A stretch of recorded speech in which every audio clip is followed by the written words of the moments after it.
La datation au carbone 14 est une technique fascinante qui a révolutionné notre compréhension du temps et de l'histoire de la Terre. En permettant de déterminer l'âge des fossiles et des os, cette méthode offre une fenêtre précieuse sur la vie ancienne.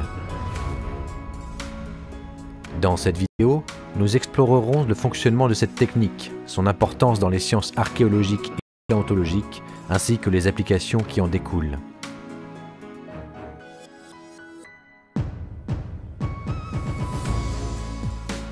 Qu'est-ce que le carbone 14? Le carbone 14 est un isotope radioactif du carbone qui existe naturellement dans l'atmosphère. Formé par l'interaction des rayons cosmiques avec l'azote atmosphérique, le carbone 14 est incorporé dans le dioxyde de carbone que les plantes absorbent lors de la photosynthèse. Par conséquent, tous les êtres vivants, étant à la base de la chaîne alimentaire, contiennent une certaine quantité de cet isotope. Grâce à ce processus, le carbone 14 se retrouve dans les os, les fossiles et même dans d'autres matériaux organiques.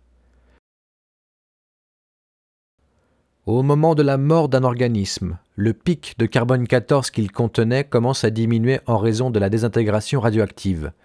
Ce processus se caractérise par une demi-vie d'environ 5730 ans, soit le temps qu'il faut pour que la moitié de la quantité initiale du carbone 14 se décompose. En analysant le rapport entre le carbone 14 et le carbone 12 présent dans un échantillon, les scientifiques peuvent déterminer quand l'organisme est mort, offrant ainsi des indices précieux sur des périodes allant jusqu'à environ 500 000 ans. Le processus de datation. La datation au carbone 14 repose sur plusieurs étapes méthodiques.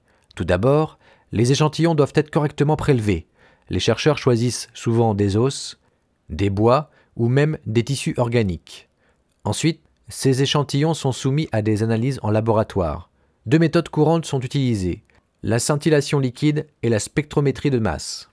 La scintillation liquide mesure les particules émises lors de la désintégration radioactive du carbone 14, tandis que la spectrométrie de masse évalue la quantité de carbone 14 présente par rapport au carbone 12.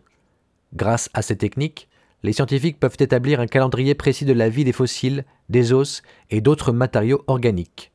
Cette précision est fondamentale pour établir des données historiques concernant des événements clés tels que l'émergence de l'humanité ou des changements climatiques. La datation au carbone 14 a profondément influencé le travail des archéologues.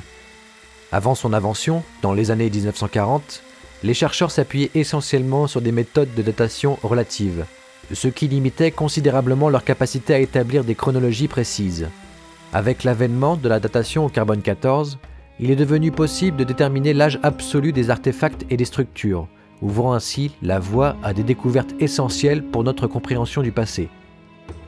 Par exemple, cette méthode a permis de dater des sites archéologiques célèbres, comme ceux de la vallée du Nil, où les civilisations anciennes ont laissé des preuves de leur existence.